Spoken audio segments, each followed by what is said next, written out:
అత్యంత దుఃఖంతో ఉన్న అర్జునుడు శ్రీకృష్ణ పరమాత్మతో యుద్ధం చేయడానికి వచ్చిన తన బంధువులని చూసి వారి మీద ఒక్కసారిగా జాలి దయ కనికరం వచ్చి అర్జునుడి యొక్క మనస్సు బలహీనపడి అవయవములు పట్టుతప్పుతున్నాయని, నోరంతా ఎండిపోతోందని, శరీరంలో వణుకు పుడుతోందని, వంటి మీద ఉన్నటువంటి రోమాలు నిక్కపొడుచుకుంటున్నాయని, చేతిలో ఉన్నటువంటి గాంధీవం జారి కింద పడిపోతోందని, చర్మం అంతా మండిపోతోందని, మనస్సు తిరిగిపోతోందని, నీరసం ఆవహించేసిందని, అనేక అపశకునములను చూస్తున్నానని, నాకు విజయం కానీ రాజ్యం కానీ వద్దు అని వైరాగ్యాన్ని పొంది ఏదేదో మాట్లాడేస్తున్నాడు అని చెప్పుకున్నాం కదా.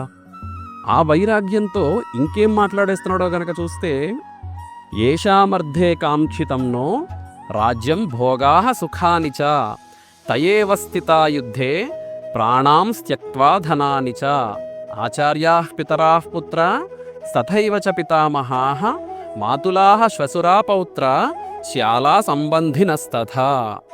ఎవరి కోసం ఈ రాజ్యము భోగాలు సుఖములను కోరుకున్నామో అలాంటి గురువులు, తండ్రులు, పుత్రులు, తాతలు, మేనమామలు, మామలు, మనవలు, బంధువులు ఇప్పుడు తమ తమ ప్రాణాలు సైతం వదిలేయడానికి ఈ యుద్ధ రంగంలో సిద్ధంగా ఉన్నారు అని పలుకుతున్నాడు అర్జునుడు. అర్జునుడు పూర్తిగా మానసిక వ్యధలో మునిగిపోయి ఉన్నాడు. తను రాజ్యం కోరుకోవడానికి, ఆనందాలను అనుభవించడానికి తన సొంత వారనేవారే లేకపోతే ఆ రాజ్యానికి ఇంకా విలువే ఉంటుంది చెప్పండి దయచేసి. ఉదాహరణకి, ఒక తండ్రి తన కుటుంబం కోసం సంపాదిస్తూ కష్టపడుతూ జీవితాన్ని గడుపుతున్నాడు అనుకోండి. ఏదో ఒక రోజు అకారణంగా తన కుటుంబాన్ని కోల్పోతే ఆ సంపాదనలో ఇంకేం ఆనందం ఉంటుంది అసలు ఆ యజమానికి?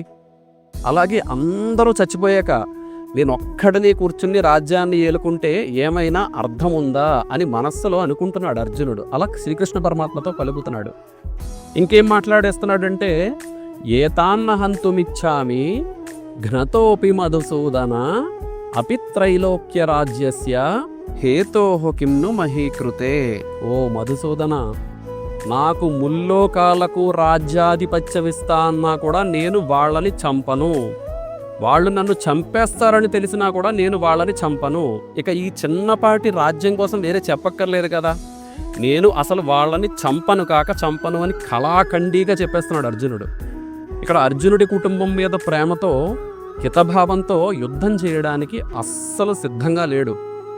3 లోకాలను గెలుచుకున్నా సరే నాకేంటి, నా వాళ్ళనేవాళ్ళు లేకపోతే ఈ రాజ్యంతో అసలు నాకేంటి పని అని అర్జునుడు చాలా బాధపడుతూ, నిహత్యధార్తరాష్ట్రాన్నః కాప్రీతి స్యా జనార్దన పాపమేవాశ్రయేదస్మాన్ హత్వైతానా తతాయినః. ఓ కృష్ణ, దుర్యోధనాదులను అంటే కౌరవులను చంపడం వల్ల అసలు మనకి ఏంటి సంతోషం కలుగుతుంది? వాళ్ళని చంపితే మనకు వచ్చేదేంటి? దుర్మార్గులైనా సరే చంపడం మనకు పాపమే కదా అని శ్రీకృష్ణుడితో ఏదేదో వేదాంతాలు పలుకుతున్నాడు ఆ కృష్ణుడిని కన్విన్స్ చేయడం కోసం. అసలు అర్జునుడి మాట్లాడే మాటల్లో ఏమన్నా అర్థం ఉందా గమనించండి. విషాద హృదయంతో ఏదేదో మాట్లాడేస్తున్నాడు పాపం. అర్జునుడు ఇంకా యుద్ధం చెయ్యాలని భావించట్లేదు అని చాలా స్పష్టంగా అర్థమైపోతుంది ఇక్కడ. అతని హృదయం దయ్యతోటి జాలితోటి నిండిపోయింది. దుష్టులను సంహరించాలి అనే ధర్మాన్ని కూడా క్షత్రియుడయ్యుండి కూడా మర్చిపోయాడు. అందుకే ఏదేదో మాట్లాడేస్తున్నాడు. ఒక్కోసారి మనుషులకు కూడా విపరీతమైన టెన్షన్ వచ్చిందనుకోండి, అసలు ఏం మాట్లాడేస్తారో తెలియదు. ఆ మాట్లాడే మాటలకి తలా తోకా లేకుండా ఆ టెన్షన్లో పాపం ఏదేదో మాట్లాడేస్తూ ఉంటారు కంగారులో. అర్జునుడు కూడా అలాంటి స్థితిలోనే ఉన్నాడు ఇప్పుడు. శ్రీకృష్ణ పరమాత్మ ఏమీ మాట్లాడకుండా అర్జునుడు పలుకుతున్న మాటలన్నీ కూడా చాలా జాగ్రత్తగా వింటున్నాడు.